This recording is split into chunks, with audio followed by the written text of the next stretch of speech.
Hello and welcome to the Squeaky Bum Time Podcast with Laurent Cortines. It is Monday, January 2nd. In this episode, Arsenal are 7 points clear. City look worse because of Haaland, and Spurs finally can't bail themselves out.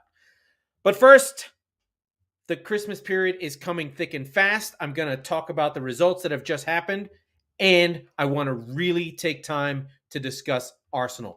I believe that they are locked in to win the title, and anything less than winning the title for Arsenal would be a complete bottle and choke job.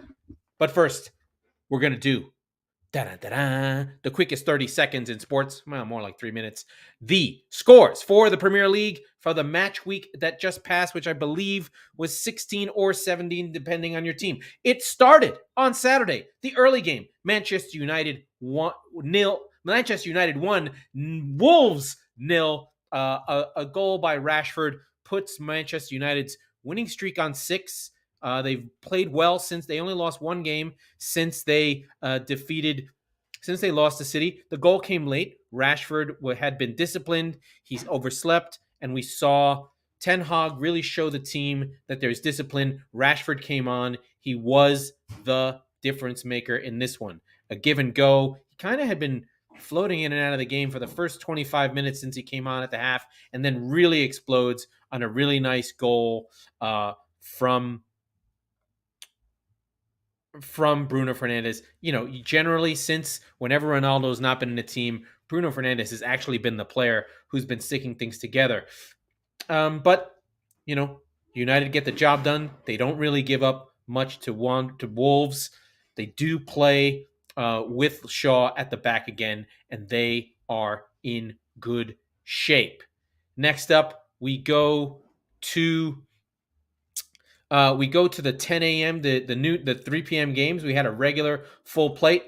Bournemouth 0, Crystal Palace 2. Jordan Ayew scores a goal. There's things that you never hear happen. Jordan Ayew and my boy Eze, especially from outside the box, score a goal. Gary O'Neill, since he's become the coach, not getting the wins that he would like. It's not as fun when you lose that interim item. I did pip Bournemouth to go down.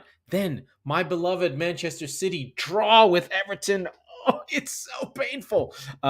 City looked good. City were playing well. Haaland scored the goal. No Foden. It was again Grealish and Mahrez. Grealish was flitting in and out. This was not a good game for Kevin De Bruyne, but City had a lead, especially in the first half, about 25 minutes. Haaland, again, another incredible finish. Not really a problem. City were cruising most of this game till Damari Gray out of the blue, just with a thunder blast on the first shot of the game for Everton. And from there, Everton just really fought hard late in the game. Foden, there was a triple change. The three amigos came on. Foden, Alvarez, and Ilkay Gundogan came on, but it was a little bit too late. You felt like maybe Pep could have done this sooner. No one on City really dominated the game. Just another ho-hum drop points. Not a lot of urgency in a weird way. Just a game that was frustrating. These are the games that City has. We can point to the XG. We can point to this. We can point to that. But when you don't win these games, the 3 shots on target to Everton's 1 or 16 total shots to Everton's 2 really don't mean a hill of beans.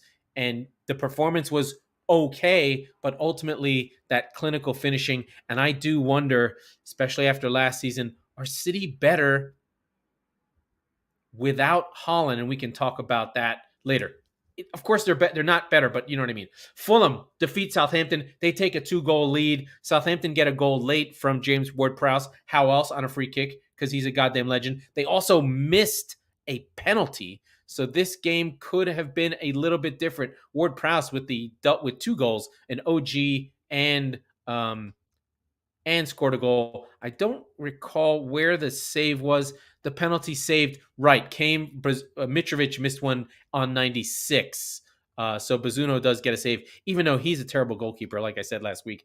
And Fulham roll on. Polina gets his first goal in the Premier League. Proud of him for that. Southampton still in trouble. I wish James Ward-Prowse had left when he had the chance. Newcastle at home are held by Leeds. So Leeds does a good job there. Newcastle's 6-game winning streak has ended.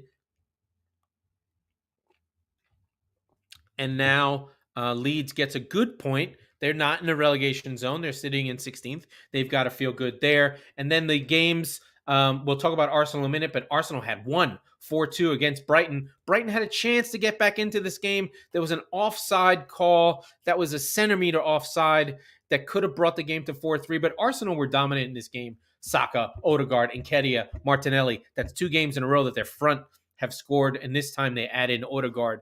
Matumi and Ferguson get the goals for Brighton and Hove Albion. A good performance by Brighton. You know, nothing bad there, but Arsenal rolling on like a machine of destruction.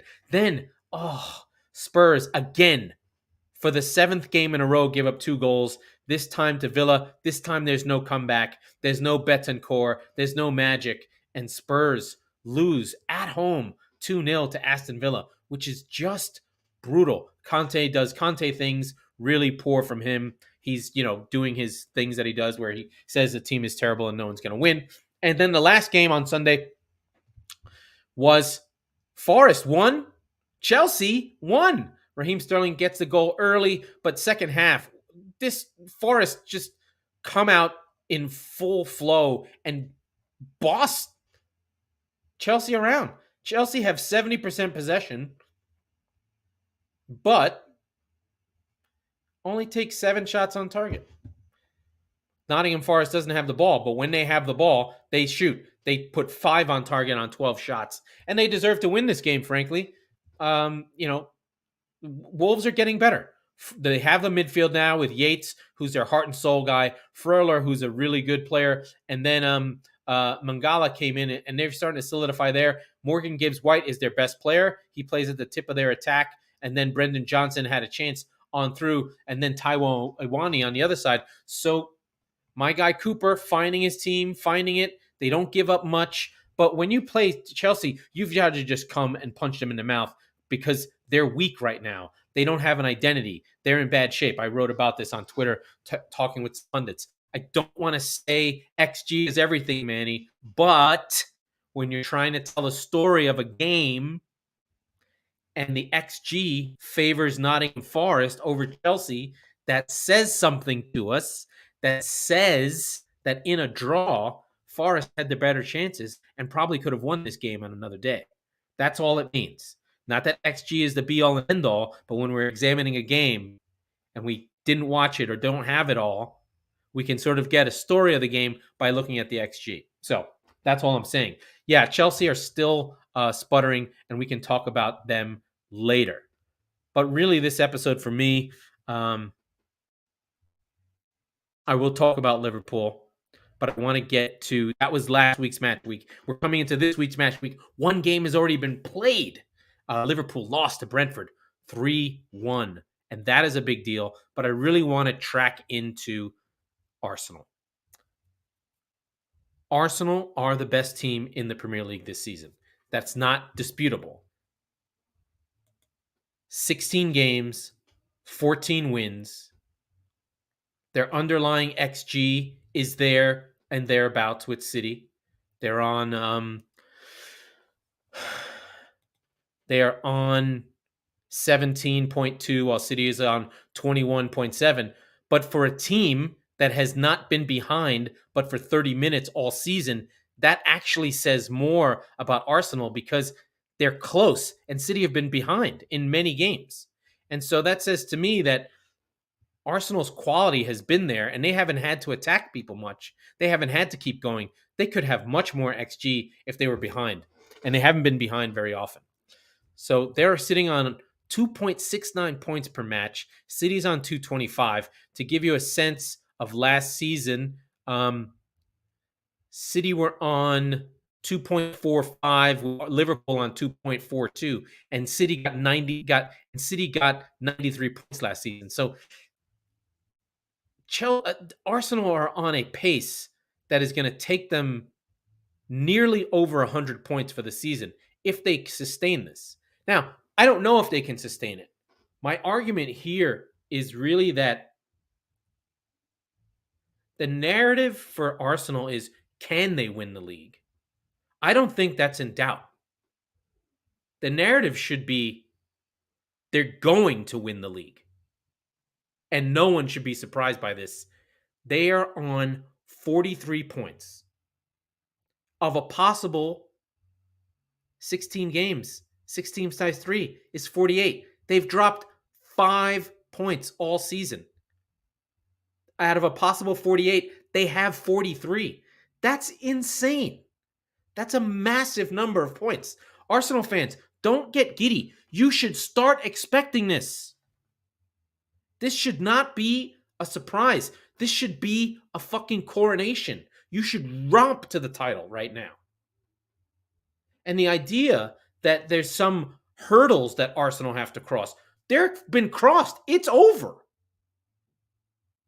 The only reason that we're not talking about Arsenal as champions elect is because of the team that's behind them. That's my team. If it was not Manchester City and we hadn't seen Manchester City chase down Liverpool twice, this would be a coronation. And the only reason that there's not a conversation resembling that is the fact that City are behind them. City have Haaland. City are the evil mustachio twirling machine of no personality. And this is, when the season ends, this is the Arsenal season, regardless of what happens. If they win the league, it's a triumph. If they blow it, it's a bottle job like Liverpool did in 13-14 and in 19-20 or 18-19. Sorry, Manny, I just have to bring it up. You got 99 points twice since City caught you both times. Sorry, it just happened. It's just something that happened. It's real. But Arsenal at this point, there's nothing that they should be afraid of. The only thing is they have 2 games versus Manchester City, and there's no reason, the way that they play with Martinelli and Odegaard and this balanced attack between Odegaard, Martinelli, Saka, Jesus, Nketiah, Xhaka chipping in, that they don't have, they actually remind me more of City than City do, because they're playing the version of City that we've seen in the past versus this season. And we can sort of talk about that, where it's balanced, it's goals coming from everywhere, it's goals coming from the midfield. This season, City are really just reliant on Erling Haaland with 21 goals. Everyone else is on 2, except for Foden, who has 7 and isn't playing. I don't understand it. Everything else is really low amounts of goals. So when you compare it to the different numbers of players and the teams and all that, it's Arsenal's to lose. And I think that we should start changing the narrative and be like, if Arsenal loses, it's a bottle job. They have choked it away like they did the top 4 last season. We might as well start now, right? Why not Arsenal? Why are we even considering anyone else? And it's the only reason is we just have these narratives that we have to play. But this is an all-time Arsenal team, and if they don't win the league, they've blown it. And they should start to feel that way, and that should be the story. Not can they, but when will they? When will they win the league? They've lost to United. That's it. And that game back in September, they dominated that game and had every chance to actually play well and get the goals they needed in that game. They really haven't played too many other close games. They've sort of skated through some of these Europa League games where they beat Bodo Glimt and Eindhoven and Zurich. But when it comes down to it and they start to play some of the Europa League games, they're gonna skip them. They've got Oxford United. That should be a cakewalk for them in the FA Cup 3rd round. I mean, historically, Oxford has, I believe, Oxford beat Arsenal once somewhere in there. Let me just click on it. Maybe the information's there. It doesn't matter. But anyway, it's like I said, Arsenal fans, you've won this. Now it's time to see it out. Yeah, it's not the halfway point, but the idea that a team that's only dropped 5 points all season is then going to bottle it is crazy. It's just not reality. So anyway, but we should go. I do want to go into this match week where we've already had one game, and it does involve our friends from Liverpool. Liverpool had been playing well. They had been on a run. They had not lost. They'd won 4 in a row, and they were getting right back up into that battle for the top 4. I think anyone would agree that going to Brentford is a tough game, but Ivan Toney was injured, and Brentford were not going to have him. But this is the Brentford we've seen. This is the Brentford we know.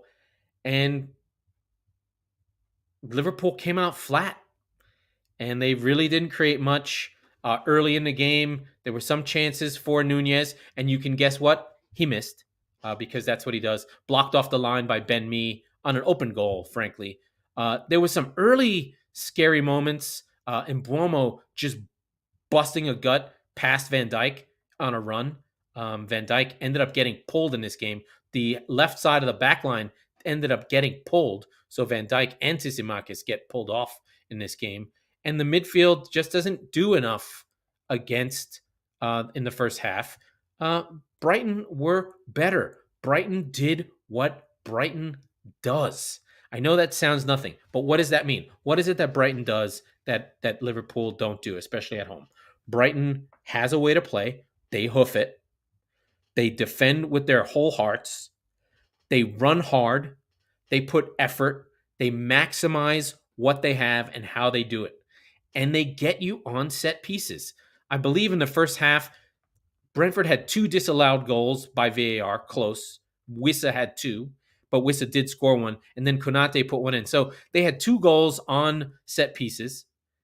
They had a couple of goals on the break that were offside or saved by Alisson. And Liverpool didn't really create that much. Ultimately, Nunez had a shot here or there. There were moments. I mean, Liverpool are a great side, and they do score goals. In the second half, they were much better, and probably might have gotten this game squared away if it had not been for Mbeumo's 84th minute goal, where he just shoulder charges Konate, knocks him down and puts it in. But that was a ball, one in the midfield, one in the final third-ish, the top of the final third, by Norgard, who's probably the best defense, one of the secretly best defensive midfielders in the Premier League. Here's one for stats there, Manny. He's top 3 in interceptions and tackles for the midfield. So per 90, because he missed some games. He's really that good. And then he releases the ball out over the top. One touch, boom. They're going over the top. That's what they do. Wissa on it. And you can see them fighting for those balls. And Konate just takes one bad touch, and Mbeumo's on him, and then he's free, and Alisson can't bail out Brentford this time. Really good stuff. Oxlade-Chamberlain got a goal on a set piece, free header, no one around. And so Liverpool find themselves not back at square one, but the problems that Liverpool have been having are still there. Van Dijk's not who he was. He got pulled. When they don't play all of their 11, even one link in the chain can break this team down. So in this case, Robertson wasn't there. Without Robertson, without the pace, without Robertson there, they couldn't do anything. Trent got can you believe it? Got his first assist of the season. That's how bad Liverpool have been. Trent Alexander only got his first assist of the season on the cross to Oxlade-Chamberlain. And you can just see the weakness in the midfield. They just get overrun, and Fabinho can't do what he used to, and Thiago has to do more than he should, and the legs of Harvey Elliott, he's not quite experienced enough, even though he's good on the ball, and they're just a half a yard short all the time. And what happens is teams get through that first line, and the pressing's not what it was, and Firmino's not there, and Mane's not there, and all these things cascade upon each other, and you start thinking about windows and which teams tried to redo, and did the Naby Keita signing work? No, it didn't. He did come on in the second half, and it was better, but Liverpool just do not control games anymore. They do not control games. They cannot get a hold of a ball knock it around, and take the pace out of a game. I know this from watching City, and I know it from watching Arsenal, and I know it from watching Brighton. When those teams have the lead and you let them have the ball, they will slow it down, they'll knock it around, and just take the sting out of the game and slow it down and make it less pacey. But it seemed like Liverpool wanted to play like Brentford. They wanted to get into a fight, and that was a mistake because away from home, Liverpool don't get the energy that Anfield gives them. Essentially, the GMX or Brentford Community Stadium is the fucking Anfield of the South, and you just can't fuck with Brentford at a night game at home. They will beat you. You've got to match them. And Liverpool were not able to match them. Specifically, Virgil van Dijk was not able to match them. He had one of his worst games of the season. Actually, he had one of the worst games of his career. He got yanked, according to Who Scored, which has an automated system that ranks players out of 10. He got a 5 rating in his game. So really, really bad. Really, really poor. And no, he's not the greatest Premier League defenseman ever. He's not even at Vincent Kompany's level yet. Sorry. Vincent Kompany won 4 titles. He won 1. And, sorry, buddy. So that's this week. That's where Liverpool are. But we can get into the schedule now just to see what's going on. So for those of the uninitiated, first, please like, please link, please subscribe, please share, please help the show grow. We need 500 more people to listen to the show. That's doable in a year. That'd be great. 500 more people in one episode would be great. But please like and share the show before we go into the remaining schedule and give you a little rundown of where we are. This is the world famous Premier League festive fixture period. So we had games on Boxing Day. That was the 26th. We had a New Year's schedule. So that was the last weekend's matches from the 31st into the 2nd. The New Year's schedule was the 30th through the 1st, which is the last week. And now we have another round of games that give us the third round of the FA Cup. So the teams will play from the 2nd through the 5th. So Liverpool just played today. Tomorrow we have a full schedule. Leicester City versus Fulham. These are 2 teams that I think I'm going to go into a little detail because I tend to go fast on these shows and I want to show a little bit more of I know these games. I know these teams really, really well. I know the narratives around every single one of them. I really love the fucking Premier League, and I hope that when you're listening to the show, you know that I do. It's not something, I don't do this show for accolades. I do it because I love it, and I need to talk to someone about it. As an American following the Premier League, you're lonely. And so these games really mean a lot, and they give you a lot of joy. And I really remember rooting for a lot of them. I do want to touch a little bit. We touched on Liverpool, and I'll go into the schedule, and I'll give a little bit of extra for the other teams as we work through the schedule coming up. So tomorrow we have Leicester Fulham. This is Leicester at home at the King Power. They had a really great run of form, Leicester, but they lose. They have a bad game versus Newcastle. And then they lose their last game as well against Liverpool. I'm pretty sure Liverpool just beat them. And so they just lost 2 in a row. This is what happens in a festive period. You play really quickly. You get 2 games. Yeah, let Liverpool beat them. And so, and that's what we talked about the previous week. And we kind of see where Liverpool was. They had beaten Leicester and moved along and had things going well for them. Actually, I didn't mention those Friday games. That's why I missed them. Liverpool had beaten Leicester, and Brentford had just coming off beating West Ham. Liverpool were in good shape, but now Leicester plays again. They play Fulham, who are one of the best teams in the league, to be frank, with Mitrovic. Everything is cruising for them, but without Madsen, I would say that Leicester are just missing Madison, excuse me. Without James Madison, Leicester are just missing their main guy, and they need him. Leicester are a really high scoring team. I wouldn't say that Fulham are the most defensive unit that there is.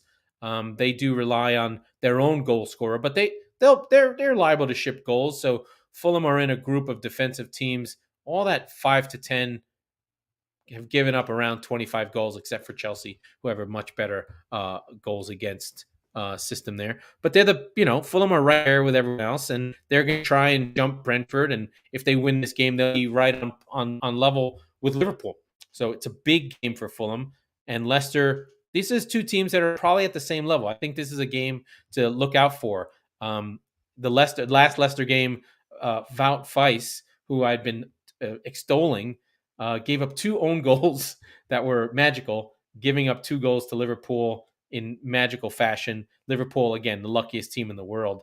But Leicester will have their work cut out for them to try and get themselves back going. It's really going to depend on Madison. If James Madison is available, then I think I might favor Leicester City here. But Fulham are pretty well oiled, and I think that they'll have a good shot against Leicester. This is a balanced game that I think will promise to be a good one. The other gigantic, massive game, especially for me as a Manchester City fan, is Arsenal Newcastle. These have been the 2 best stories of the season. Newcastle also only have 1 loss. Arsenal only have 1 loss. The difference there is, I believe Newcastle have like 7 draws. So they've had a drawing problem. But they're solid defensively, and this will be another test. I mean, for the great Arsenal to pass. It is at home. Arsenal's crowd has been fantastic. They've actually set up a whole section now of like their own fandoms. They play horns, they have drums. So the Emirates is actually really loud and becoming a problem for any team. And I just talked about how great Arsenal are. They should expect to win this game. They should be favored. They should be a goal favored easily. Newcastle's good. They're not as good as Arsenal. But this is another test. We'll see how they feel. What do they have in their legs? How are they feeling after having played on Saturday, playing again tomorrow after 3 days? They shouldn't have a problem with it. I'm just sort of bringing it up. Newcastle also played on Saturday, so no advantage there. But we'll see what happens there. Everton take on Brighton. Everton coming off a huge draw against City. They're at home. Brighton are the better side. Everton are probably going to feel like, oh, we're playing City again. It's just they're not as good. So Brighton should probably just take the same approach Everton should just take the same approach and see if they can't stifle, put the 5 across the back against Brighton and make Brighton break them down. I think, Everton just have to play Damari Gray, hope that Dalmernat Calvert-Lewin, who played a half last week, played an hour against City, can get back off the schneid. Everton are good. They do have good players. I love Gay. I love Onana. I love Tarkowski and Cody. I love Mikolenko. They've got good players, Everton. It's just a matter of, can Frank get the best out of them? And that's where I'm not sure, and I don't trust him. I do know De Zerbi's good. I know what I'm going to get from Brighton. They will have McAllister, hero of the World Cup, back in the side. So that should be a boost for Brighton. But Brighton are hit or miss. Away from home could be tricky. I could see Brighton winning this game easily, but it is a tricky side. I think Brighton have less talent, but they have the better manager, and they're a much more grooved team. Also tomorrow, Man United, who I didn't talk about that much, but they do get their win. They play Bournemouth. This is the soft part of their schedule. They're now sitting in 4th. They're coming on right now. Ten Hag has done a good job. They're now ahead of Tottenham in 4th, and they want to solidify this, especially now that Newcastle have Arsenal. They might lose, and if United win, they will be on 35 and right behind City. So this is a big moment for United where they can make a move, solidify themselves in the top 4, and frankly be where they expect to be. This is Manchester United. This is the biggest club in the world, up there with Real Madrid and Barcelona. And so they have the money. They have the prestige. Everything about this club is this. It should be, we've forgotten, it should be just like Real Madrid feels at the Bernabeu. At Old Trafford, United should feel invincible, and they're not anymore. But I think Ten Hag definitely has them on the right track. I mean, I cannot say that they're not on the right track. I think their weaknesses at this point are, yes, Marcus Rashford is good. He does have 10 goals. He scored a goal. Yes, they do have Anthony Martial up front. They rightfully sort of rolled back the clock and got back to where they were before they stupidly signed Ronaldo and Ole. And they have Ten Hag. I just keep thinking with United, they wasted a year with this Ronaldo, Ole Gunnar Solskjaer thing. They should have gotten Ten Hag a long time ago, and they'd really be building at this point. Instead, they have to build during this season. But this team is good. They're well coached. They have a plan. Ten Hag has won his battle with Cristiano. He's now showed that he's the boss of this team. He's showed Marcus Rashford, hey, you can't be late. There was a hug after the game after Rashford scored the goal. I think there's a maturity that Ten Hag brings to the team and a level of professionalism and a disconnect from the past and a new manager putting his own ideas, his own culture onto the team. And I think that the team is responding to him. As much as I don't like it, this is a good United team. Eriksen, Casemiro, Fernandez is formidable. Casemiro is, if not the best holding midfielder, one of the best holding midfielders in the world, along with Rodri and Kante, although Kante is probably gone. Partey now. You have players out there. Fabinho was. Declan Rice, much less so. He's there. It is Casemiro, and he makes a difference. And so United should feel good about where they are. Bournemouth, for them, this game is about survival. They have played well under Gary O'Neill. They have gotten results. They have ridden their luck. For Bournemouth, this has to be about belief. They've got to feel like they can get something from this game rather than let the occasion of Old Trafford get them down, rather than let the occasion of Old Trafford and Man United be like, this isn't a game we should try and get points. I think in the Premier League today, no team should ever feel like they should go into a game without trying to get points. The teams are great, and your Cities and your Arsenals and your Liverpools are all-time great teams, but they're not flawless. No one should be intimidated. Everton can go to City and get a draw, right? So Bournemouth should feel like, let's go punch Man United in the mouth and see what we can do, because they have some good players, Bournemouth, and I like Gary O'Neill. I think he's done a good job. He's a straight shooter. Then we have a relegation battle here: Southampton versus Nottingham Forest. Nottingham getting a huge draw, again at home. This is an away game that Forest can really get their survival on track. If they can beat Southampton, take all 3 points, Nottingham Forest will really look odds on to get out of the relegation zone. I really want Steve Cooper to do well. I've called it since the beginning of the season that they signed all these players, and I thought, my God, if he can just get his team in decent shape by the time we get back from the World Cup, we'll see the level of coaching that Cooper can do. He's won a FIFA under-16. He took Forest from nothing and played well and got them out of their 19 years in the wilderness. He took Swansea before that and had them playing well, and they were almost a promoted team, but he jumped for Nottingham Forest. Steve Cooper is a good coach. A man that ugly and is now a leader has to be a good coach. There's no way, just your heuristics, what he looks like, he's got to be amazing, because he's so ugly that you wouldn't want to be in the same room with him unless he was brilliant. He's really that ugly. Like, please look at Steve Cooper. He might be the ugliest manager in the Premier League. I don't want to fuck him. He's awful. But he does do good things. And I think that second half versus Chelsea was a good sign. They were playing too passively, too defensive, too much respect was showed to Chelsea. And then in the second half, they were able to get in there and say, this Chelsea team's not that good. They don't care. And from there, once Forest had the belief and changed what they were doing, then they were able to go kick on and punch people in the face and see what they were about. So that stuff is good.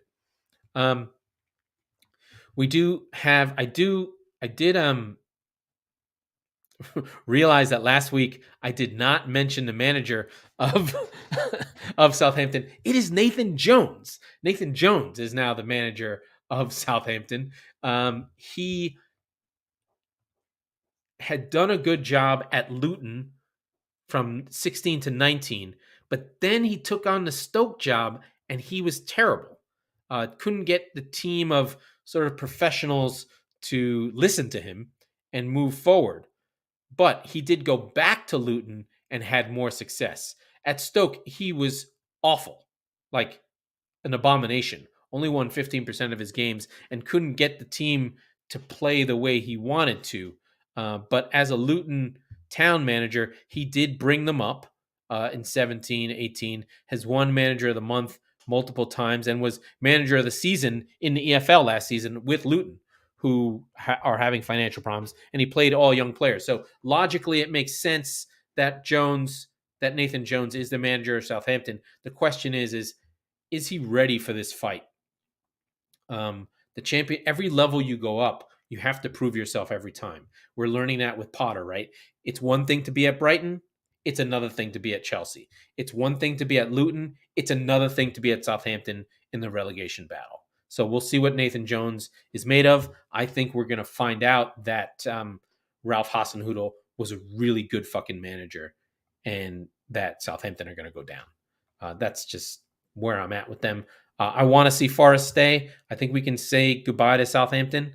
That's all right with me. I love the fact that Forest is still in the league. Big, big fun stuff. Next up, we go to Leeds and West Ham. Two teams that I think are in different direction right now. I think Leeds under Marsh is generally positive. They got a really good draw at Newcastle from a team that had been on form 100%. And Leeds will go to frustrate. They will run. They will harass.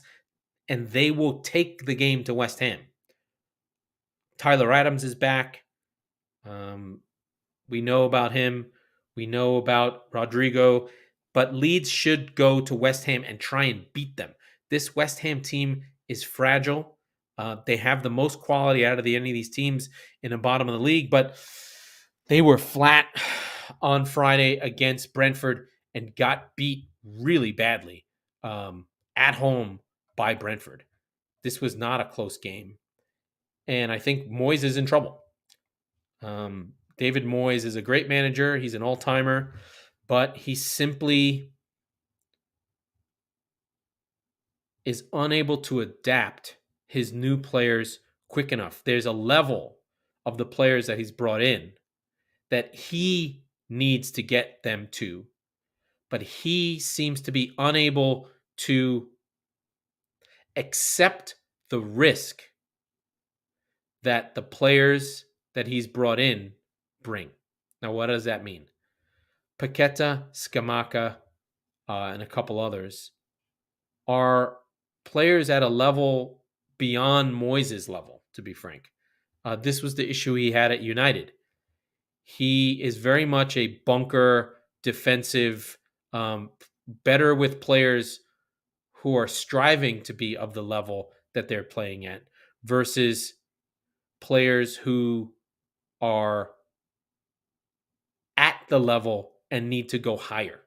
So he's great with a bunch of championship players in the Premier League, but not great with a bunch of Champions League players in the Premier League because he's not a Champions League level manager. And ultimately, you have to let creative, special players play. And this is the second time this has happened to West Ham. Under Pellegrini, they brought in another level of player, and that didn't work either. They had to bring Moyes back to save them from relegation. Then Moyes stayed, cleared out a bunch of Pellegrini's guys, sort of went back to that lower level. Your Craig Dawsons, your Mikel Antonios, your Soufals, your your Declan Rice to a lesser extent. But now West Ham need to kick on, and he's not getting those goals. Some of it is clinicalness, but West Ham have 11 losses, worst in the division. Only Southampton have 11 losses. So West Ham are losing games. They're on a 5-game losing streak on the bounce. That's just not going to do it for West Ham. They need to kick on, and this game against Leeds is massive. And I think that if it is another bad performance, David Moyes could get fired. So I don't think so, but it is possible. I know earlier before the period started, I talked about, hey, the data says that this West Ham team is better than they are, but the results are also data, right? The wins are data, the losses are data, right? West Ham is just not scoring what you'd expect, and they've given up 3 more than you'd expect. They are on 13 goals for, but 20 in XG, which means there's 7 goals in 17 games that they should have scored and didn't.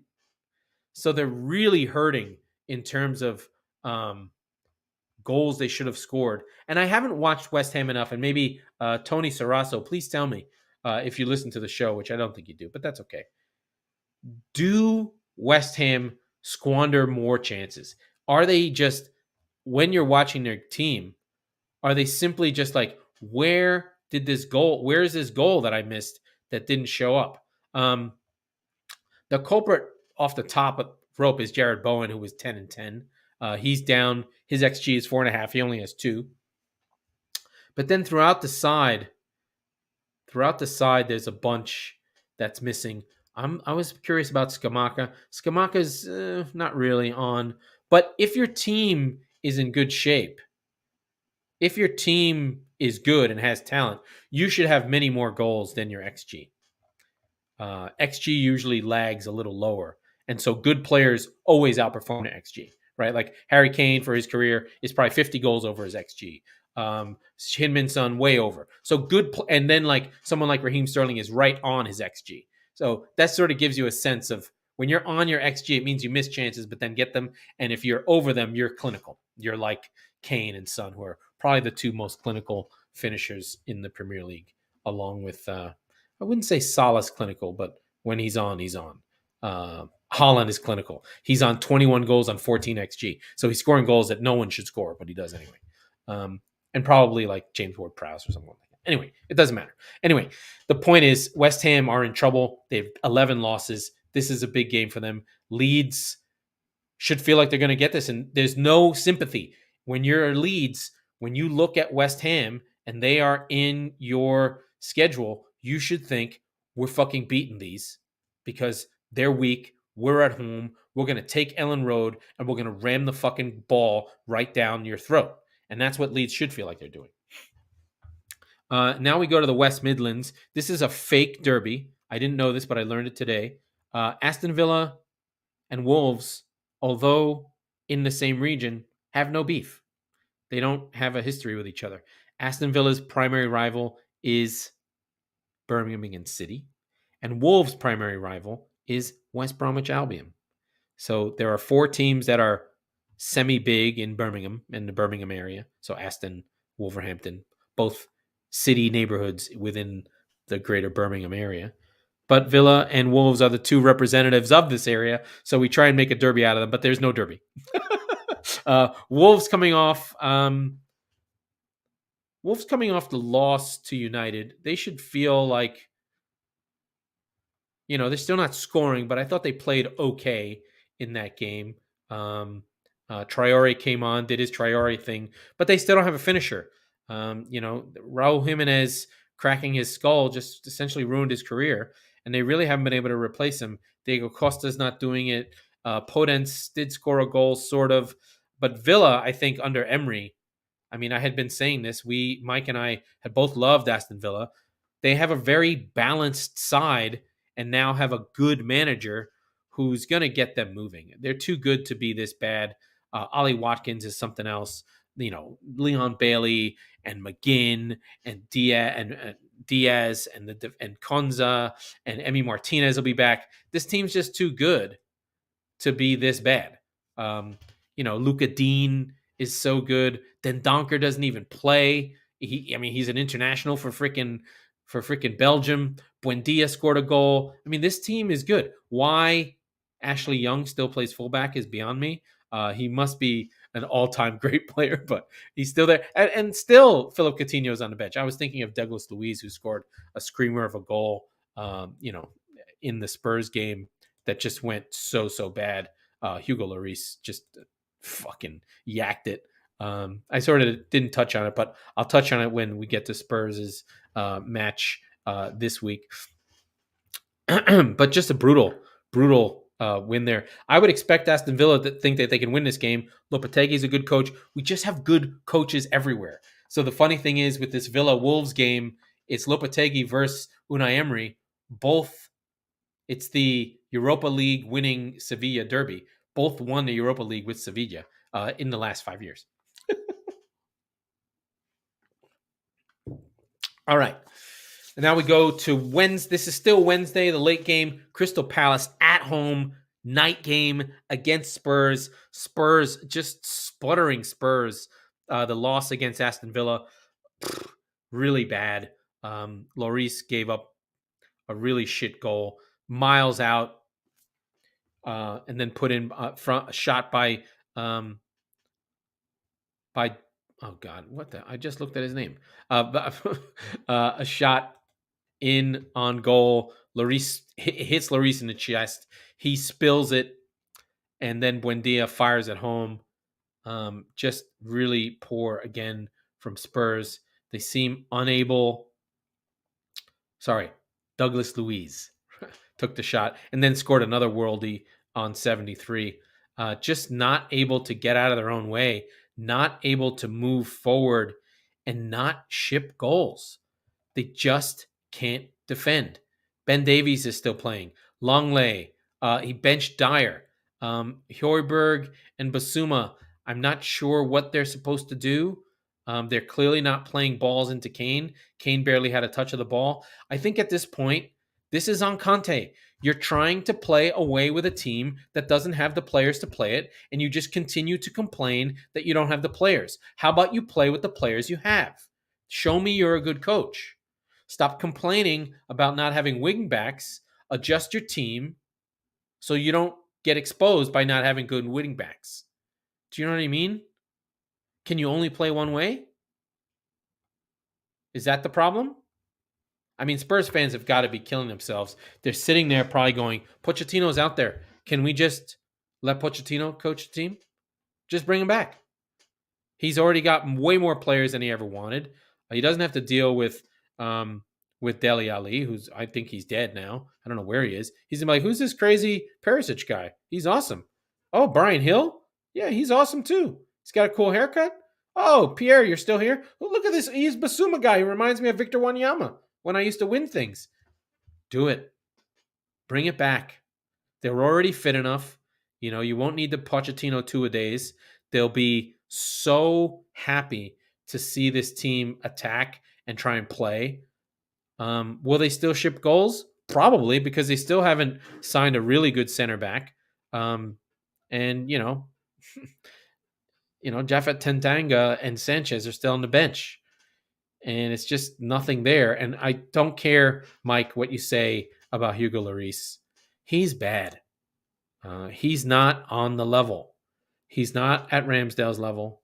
He's not at Alisson's level. He's not at Ederson's level. And now, are those the best teams in the league with the best goalkeepers? Yeah. But you want to be with the big boys, you need a big boy goalkeeper. And I don't think Lloris is there anymore. Sure, he's the captain, but he's on year 15, right? How many years? It's now 11 seasons at Tottenham from 25 to 35. It's starting to show. It's starting to show. He's having his worst goals against season of his career, 0.44 per game. Is that the Spurs defense? He's having his worst shot stopping save percentage of his career, except for maybe in the beginning. So he's really slipped. He's not as good as he used to be. Spurs can't keep a clean sheet to save their ass. And we know about his penalty saving. He's just not good anymore, right? His best seasons were a couple years ago. He had a couple amazing seasons, but he's on -4 expected goals against. So he's given up 4 more than you'd expect. 4 more goals is a win or 2, right? So, Spurs are sputtering. I know it sounds ridiculous, but that's where they are. They don't have anyone as good as Tyrone Mings. They don't have anyone as good as anyone on Crystal Palace. Crystal Palace are going to come up against Spurs, and they're going to try and punch Spurs in the mouth because you know what Crystal Palace do? They come to play. And Spurs don't. Spurs come to sit. And they come to sit and then wonder what's going to happen. Spurs won their last one at home 3-0, dominated them. Palace won the one before that, dominated them. That was the early September game at that was Japhet Tanganga got sent off, I'm pretty sure, and Spurs lost 3-0. But then Spurs had beat them pretty good at the hot. So this has been a home and away thing. If it goes to form, you'd expect Crystal Palace to win at home. Crystal Palace had 2 1-1 draws at home, but that's going back into 2020. And then the games at Spurs have been wins for Spurs. So this game has been going based on who's at home. Otherwise, I would expect Crystal Palace to beat Spurs in the form Spurs are in right now.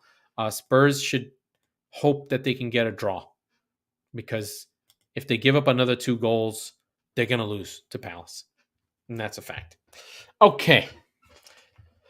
That was a lot that went on. I probably missed 7 teams. Let me see. I think there's a couple more games sitting on the docket here that I can cover. Oh, there's one more. My team. My team. Chelsea versus Manchester City at Stamford Bridge. We'll wrap it up there and then end the show. Chelsea are a shambles right now. I don't see how City would lose this game. Maybe being away from home will help.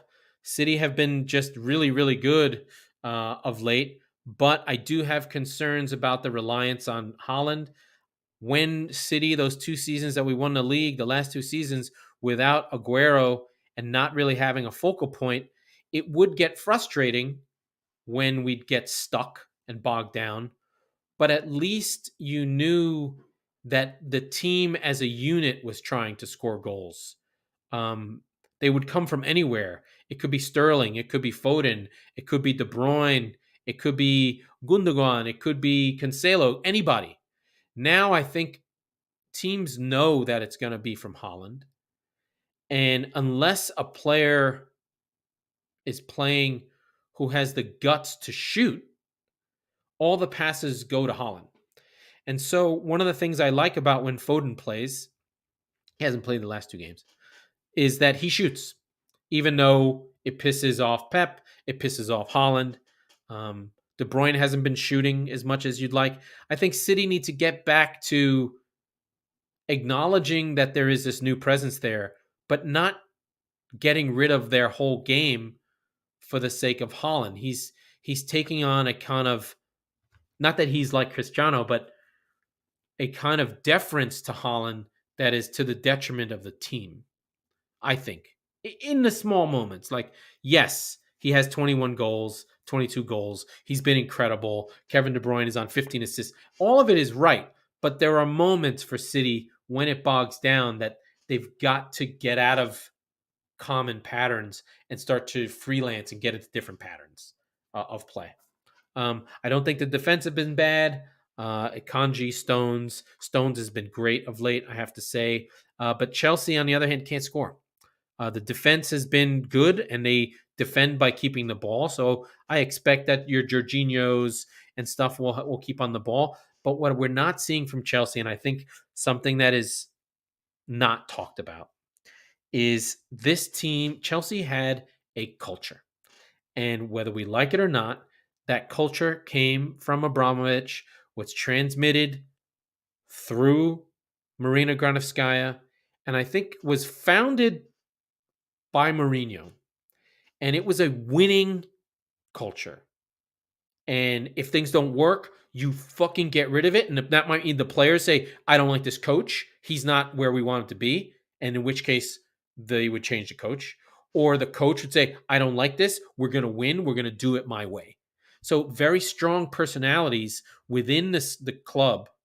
And some of it was really bad. They had a really bad the marketing side. It was an unpleasant work environment. Yeah, it was a fucking Russian one. Okay, they don't care about your feelings. Okay, and so that was the culture at Chelsea, and it showed on the pitch. If things were going well, they would beat you, and if they weren't, it was turmoil, and the coach was going to get fired. But now they have nothing. We don't know what Burley's like. We don't know what the new director of football is like. We know Potter is a very measured.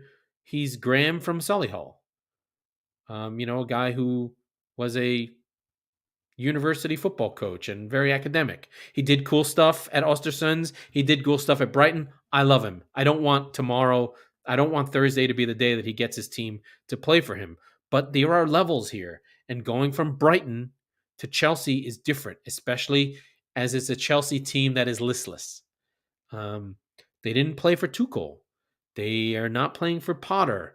There is a rot. There is a missing. There is a weakness, a flaccidity, a fragility. They kind of, if I want to go into another level, they are taking on the personality of Havertz and Pulisic and Ziyech, these kind of paper thin. They almost play the way Jorginho moves. It's they almost have the ethos of these slight players. It's not physical. It's not smash mouth, right? You want your team to take on the personality of the best player, but who is the best player at Chelsea now? Whose personality should it take on? And I think right now Chelsea has taken on the personality of Havertz, of Werner, of Jorginho, of Kovacic. Well, Kovacic less so. Of Pulisic.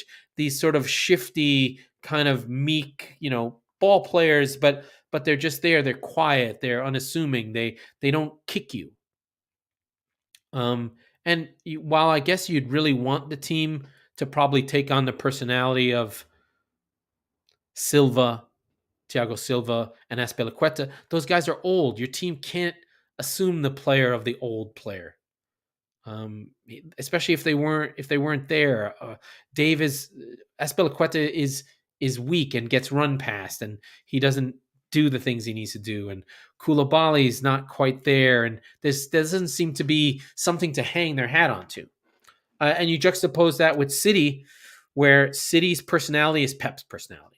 The team is run through Pep. Pep is reflected on the field. Everyone plays like Pep. It's very much a exacting, robotic, clearly structured team that does what Pep wants it to do. And I think Chelsea's missing that. And City could win this game 3-0, no problem. But, I tend to be concerned, and that's just how I am. Okay, please like, rate, review, and share the show. I love it. I've gotten up to an hour. This is one of the best solo episodes I've done. I feel really good about it. And hopefully I can convince Mike to get back on the show when he's feeling good and back from all his family days and licking his wounds over Spurs and licking his wounds over Michigan and licking his wounds over everything he can lick his wounds over. I do want to say this today is we're watching the same day as the Buffalo Bills player was injured and stretchered off the field. We do want to give our hope and prayer for Damar Hamlin, who collapsed on the field, something very similar to Eriksson. We don't know at this point of the show, it's Monday night, what happened with him, but we hope that he is okay and we don't have to deal with the fallout of a player dying on the field. It could happen, and I hope that it doesn't. I don't like to say thoughts and prayers because it makes me think of a gun shooting, but my thoughts are with his family, and we hope that, for the sake of sport, nothing terrible like that happens. Okay. That was the Squeaky Bum Time Podcast with Laurent Courtines. We are the football wing of the Chop Sports Network. We record on Tuesdays and Fridays, so be sure to subscribe wherever you get your podcasts so you never miss an episode. And if you're listening on Apple, please rate and review the show. It makes a huge difference, and we need all your help. Thank you.